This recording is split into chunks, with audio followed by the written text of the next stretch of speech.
Doctor Who has been riffing on real-life mysteries, urban legends, and historical events from the very beginning. It's given us 2 separate explanations for the Loch Ness Monster, and also revealed that the abominable snowman was a robot. And who could forget Agatha Christie fighting a giant wasp? But what other real mysteries and unexplained phenomena should the show make episodes out of? You know what, I'm glad you asked, because that is exactly what we're going to talk about today. Number 10. The Dancing Plague of 1518. In 16th century France, it's said that people literally danced themselves to death. While there is some understandable controversy over whether or not that's actually the case, historical documents do back up the idea of a dancing plague that swept the region of Strasbourg in the summer of 1518. In July of that year, a woman began dancing in the streets, with reports suggesting that anywhere between 50 and 400 others then joined in, dancing non-stop for weeks, many of them then collapsing and dying. It's a bizarre mystery that attracted the attention of the local authorities, medics, and the church. So why not throw the Doctor into the mix as well? Interestingly, the local council banned music as an attempt to curb the dancing. Which kind of reminds me, didn't we just see a Doctor Who villain create a world that was free of music? The Dancing Plague of 1518 feels like the perfect opportunity to bring back Jinx Monsoon as Maestro, using their powers on the people of Strasbourg. It would be a great sequel to The Devil's Chord, because where that episode had a big song and dance number to signify the return of music, this story could invert that by giving everyone a nice lie down after all of that dancing. Hell, do you know what? Go the whole hog and get Strictly's Johannes and Shirley back as dancing 16th century peasants. And you know what? Throw Murray Gold in there too while you're at it. Now that I'm thinking about it, isn't this basically what happened in the OG TV musical episode, which was Buffy the Vampire Slayer's Once More with Feeling? Pretty sure that in that episode there's a demon that literally takes control of people and forces them to dance and sing themselves to death. Do I hear Buffy Doctor Who crossover? Yes, please. Number 9. The Moth Man. On the 15th of November 1966, Roger and Linda Scarberry reported seeing a slender, muscular man, about 7 feet tall and with glowing red eyes, who was standing by the site of a disused World War II munitions plant in Point Pleasant, West Virginia. Soon, other people were also reporting sightings of a man-sized bird creature with glowing red eyes. The creature was dubbed the Moth Man by the local press, and was later popularized beyond West Virginia by John Keel's 1975 book, The Moth Man Prophecies, which was subsequently adapted as a movie starring Richard Gere in 2002. So what was this mysterious creature? A supernatural being? An alien from another planet? Or was it just a really big heron? This is fertile ground for a Doctor Who story, one that could perhaps begin during World War II, with the Doctor and their companions discovering that the munitions plant is harbouring a terrifying secret. Maybe the Mothman was the result of some experiments to create a super soldier. Do I hear Captain America? Captain America crossed with the Falcon? Or was it a fugitive escaping from an alien spacecraft that was downed during the war? Or maybe the TARDIS lands in Point Pleasant at the height of the Mothman sightings, and then the Doctor decides to investigate, only to discover a misunderstood and lost alien creature that actually means no harm at all. Number 8. The Death of Edgar Allan Poe.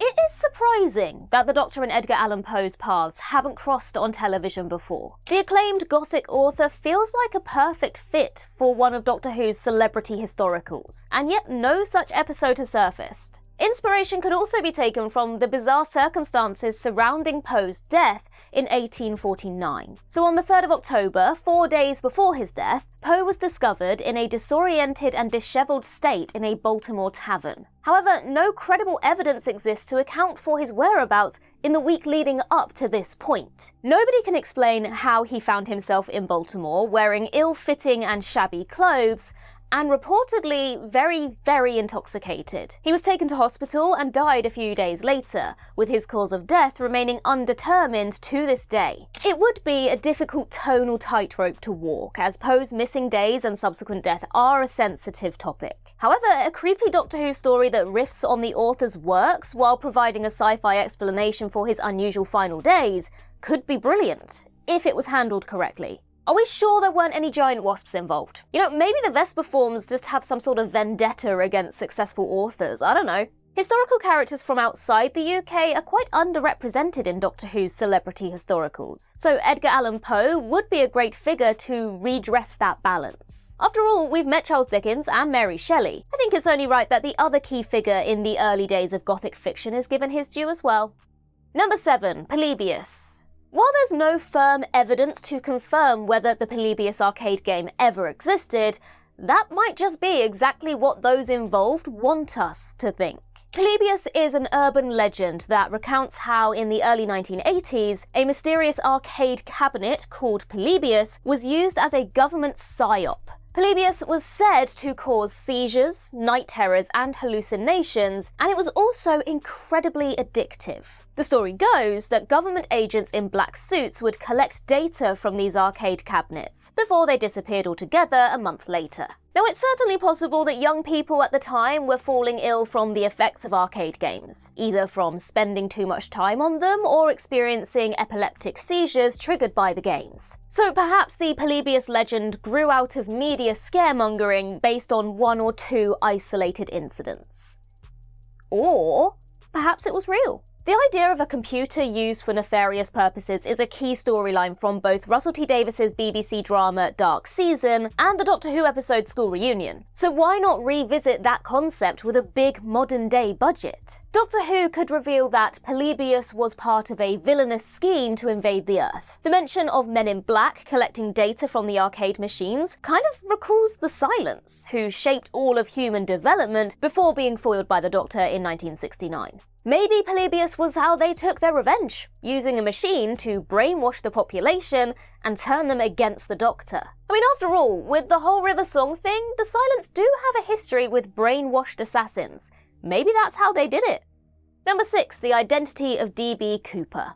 From Breaking Bad to Loki, D.B. Cooper has been referenced in popular culture for decades. So on the 24th of November 1971, Cooper hijacked Northwest Orient Airlines Flight 305. He claimed to be carrying a bomb and demanded $200,000 in ransom. And after securing the money, during a brief stop in Seattle, the plane took off again, and around 30 minutes later, Cooper opened the aircraft's door and escaped via parachute. Now, to this day, nobody has been able to track down Cooper, nor discover his true identity. But hang on a second. A master disguise with a penchant for aircraft? Now, we know from Time Flight and Spyfall that the Master is partial to some casual airline piracy. So could D.B. Cooper be the Master? And if so, what purpose would they have for hijacking this Northwest Orient flight? A thrilling 1970s set Doctor Who story could answer this question. Imagine Ncuti Gatwa dressed in 1970s fashion trying to stop the Master from detonating his bomb aboard the plane. An entire Doctor Who story set on board a plane would actually be a great budget-friendly idea in and of itself. Think Midnight, but it's the Doctor versus the Master 35,000 feet in the air.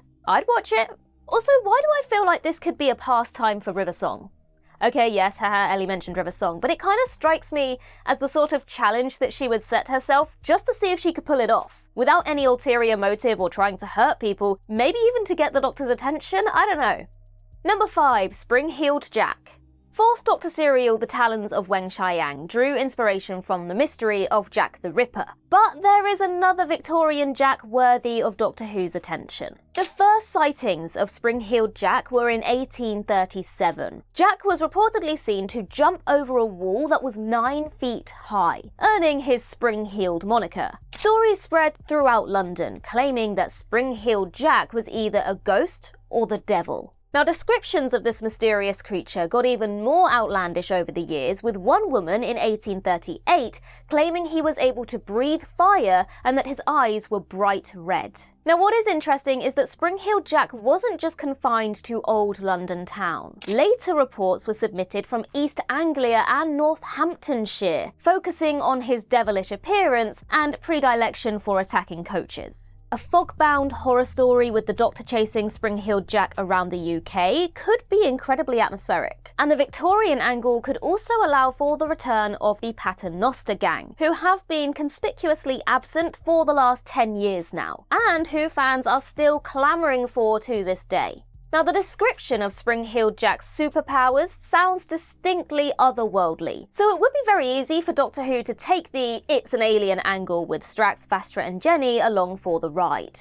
I don't know if anybody else remembers this show, but there was a hugely underrated show called Sanctuary on the Sci-Fi Channel around 2010, maybe slightly before, maybe slightly after. I remember an episode of Sanctuary that focused on Spring-Heeled Jack. So I definitely agree that he fits the criteria for a Doctor Who sci-fi spin kind of story. Number 4, The Well to Hell. Ncuti Gatwa has been open about his desire for the 15th Doctor to face the Beast, and a bizarre incident from 40 years ago could provide the perfect setting for the Doctor's rematch with the Devil. So in the 1980s, in the Kola Peninsula bordering Norway and Finland, the Soviet Union dug a borehole that was more than 7.5 miles deep. And the team responsible did then discover some geological anomalies, but no ancient monsters or an incarcerated beast, unfortunately. But this story was then wildly embellished by the Trinity Broadcasting Network. No, not that Trinity, in 1989. The network claimed that scientists had discovered a pathway to literal hell in a hole in the ground. It's been said that they found an empty space with recorded temperatures of over 2,000 degrees Fahrenheit, along with the sounds of tortured screams. You know what, it was clearly a load of old nonsense, but combining the Satan Pit with an urban legend could make for a belter of a Doctor Who story. You know, could UNIT have been involved in overseeing the drilling in the spirit of international cooperation? Did they run interference by sending out clearly faked audio clips to the press to draw attention away from the Doctor's rematch with Satan? Number 3, The Fairy Coffins of Arthur's Seat.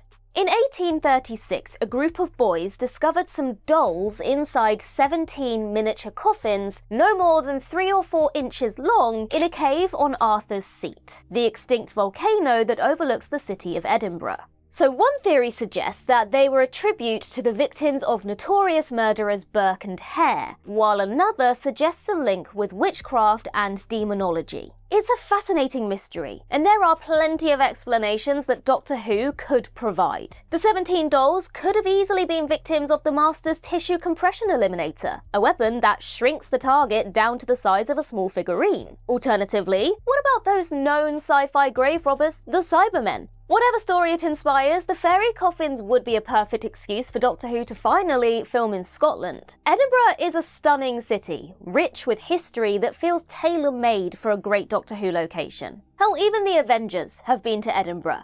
The Doctor has no excuse at this point. Number 2, The Charlie Chaplin Time Traveller.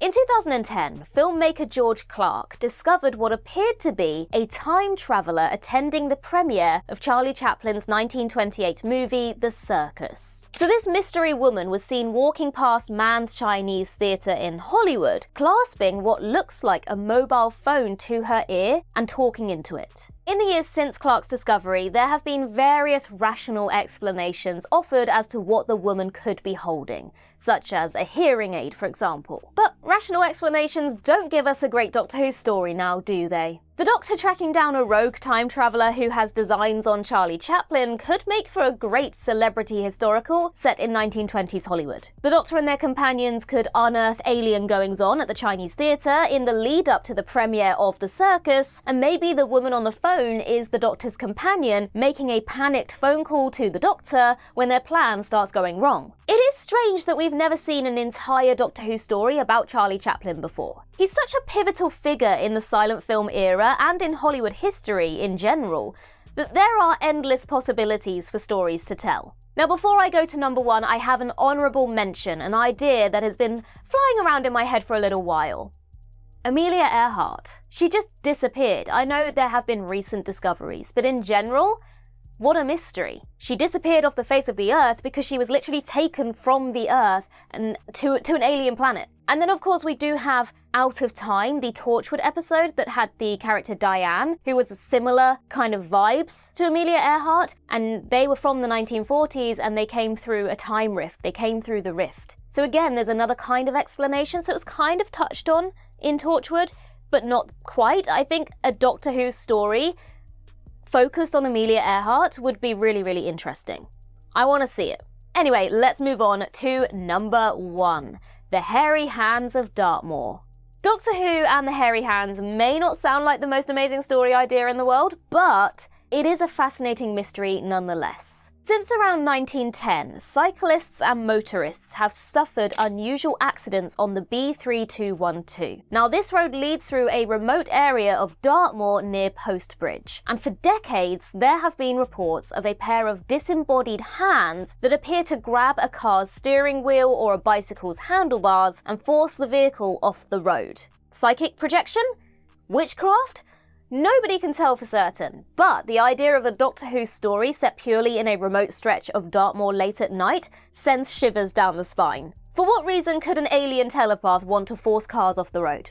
As a food source, perhaps? Or just to cause chaos? Now, since Russell T Davies has reintroduced the Pantheon, the Hairy Hands might not even need to be alien in origin. Maybe it's the work of a bored god forcing stranded drivers into the moors to meet a terrifying fate. I mean, it sounds a lot like the work of Reprobate, the god of spite, who we're yet to meet, but who was name-dropped by Harriet Arbinger in The Legend of Ruby Sunday. Think something along the tone of 73 Yards, but it's set in the foggy English countryside and features a vindictive god. So there's just some of our suggestions. Which one of those is your favourite? And do you have any of your own suggestions of a real-life mystery that Doctor Who should adapt? Let me know in the comments down below. In the meantime, I've been Ellie for WhoCulture, and in the words of River Song herself, goodbye, sweeties.